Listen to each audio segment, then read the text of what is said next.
राष्ट्रीय राजमार्ग 31 का खौफ।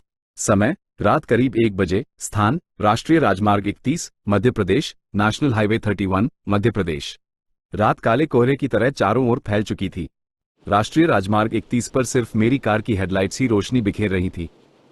सन्नाटे को सिर्फ टायरों की घर्राहट तोड़ रही थी। मैं शिमला से भोपाल लौट रहा था। एक बिजनेस डील पूरी करने के बाद देर हो गई थी, इसलिए रात को ही चलने का फैसला किया था।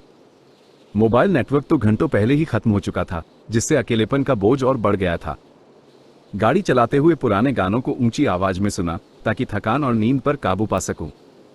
करीब 200 किलोमीटर का सफर तय कर चुका था। रात के इस समय किसी गाड़ी का नजर न आना थोड़ा अजीब जरूर लग रहा था, लेकिन रात का सफर था तो मैंने ज्यादा तवज्जो नहीं दी। अचानक कार के रेडियो में सिग्नल चला गया। कुछ सेकंड की खामोशी के बाद एक अजीब सी आवाज आने लगी। ये किसी महिला के विलाप जैसी थी। आवाज धीमी थी, लेकिन दिल दहला देने वाली थी। मैंने चौंक कर रेडियो बंद कर दिया। घबराहट होने लगी। गाड़ी चलाना जारी रखा, लेकिन वह आवाज मेरे दिमाग से निकल नहीं रही थी। कुछ ही देर बाद सड़क के किनारे एक टूटी हुई बस दिखाई दी। उसकी खिड़कियां टूटी हुई थी और जंग खाए हुए लोहे का ढांचा रात के अंधेरे में किसी भयानक जानवर की तरह लग रहा था। बस के पास पहुंचते ही कार की एक हेडलाइट अचानक बंद हो गई। मैंने गाड़ी धीमी की और हेडलाइट को ठीक करने की कोशिश की, लेकिन कुछ फायदा नहीं हुआ। अब सिर्फ एक हेडलाइट की रोशनी में सफर करना खतरनाक था, खासकर ऐसी सुनसान रात में। मैंने मोबाइल निकाला, लेकिन नेटवर्क नहीं था। अकेलेपन और बेबसी का एहसास होने लगा। कुछ सोचने के बाद फैसला किया कि गाड़ी को धीरे धीरे चलाते हुए किसी ढाबे या पेट्रोल पंप की तलाश करूंगा, जहां हेडलाइट को ठीक करवा सकूं।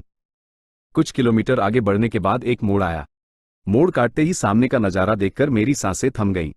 सड़क के बीचों बीच एक सफेद साया खड़ा था। यह एक लंबी महिला की आकृति जैसी दिख रही थी। उसकी पोशाक फटी हुई थी और लंबे बाल बिखरे हुए थे। कार की हेडलाइट की रोशनी उस पर पड़ रही थी, लेकिन उसका चेहरा साफ नहीं दिख रहा था। वो सड़क के बीचों बीच खड़ी थी, बेजान, निश्चल। मैं पल भर में जड़वत हो गया। डर के मारे पैरों से ब्रेक छूट गया और कार सीधे उस सफेद साए की तरफ बढ़ने लगी। जैसे ही कार उस सफेद साए के करीब पहुंची, मैंने आंखें मूंद ली। एक जोरदार आवाज हुई। ऐसा लगा जैसे कार किसी चीज से टकराई हो। मेरी सांसें थम गईं, शरीर ठंडे पसीने से तर हो चुका था। कुछ देर में भी कोई हलचल नहीं हुई तो मैंने धीरे धीरे आंखें खोली। सामने का नजारा वैसा ही था। सड़क के बीचों बीच वही सफेद साया खड़ा था और मेरी कार उससे कुछ ही फीट की दूरी पर रुकी हुई थी। ये देखकर मेरा मुंह सूख गया। कार के अंदर का माहौल भी काफी दम घुटने वाला हो चुका था। मैंने दरवाजा खोलने की कोशिश की, लेकिन दरवाजा अटका हुआ था। कुछ देर में मैंने देखा कि सफेद साया धीरे धीरे मेरी तरफ बढ़ रहा है। हर कदम के साथ उसकी फटी हुई पोशाक हवा में लहरा रही थी। मेरा दिल जोरों से धड़कने लगा, मानो सीने से बाहर निकलने को आतुर हो। मैंने कार के अंदर ही चारों तरफ देखा, कहीं कोई हथियार तो नहीं है जिससे अपना बचाव कर सकूं। लेकिन कुछ नहीं मिला। सफेद साया अब कार के दरवाजे के पास आ चुका था। मैंने आंखें बंद कर ली और जोर से चिल्लाया। अचानक एक तेज हवा का झोंका आया और कार का दरवाजा खुल गया।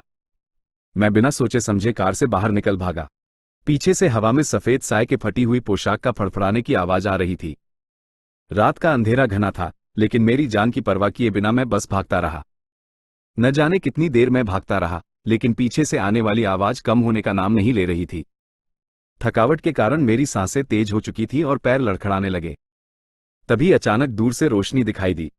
उम्मीद की एक किरण मेरे दिल में जगी। मैं लंगड़ाते हुए उस रोशनी की तरफ बढ़ा। कुछ ही देर में एक छोटी सी झोपड़ी नजर आई। झोपड़ी के बाहर एक बूढ़ी महिला बैठी थी। मैं उसके पास पहुंचते ही बेहोश हो गया।